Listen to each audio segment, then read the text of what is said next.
सुतल बेतिल जल्दी बना ले।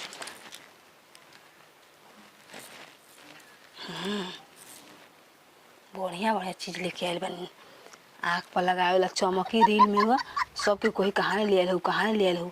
हमारे ये सब देख देख के आदमी रील लाइक करी, कमेंट करी, शेयर करी, मजा आई, वायरल हो जाए, एकदम सुंदर लागम।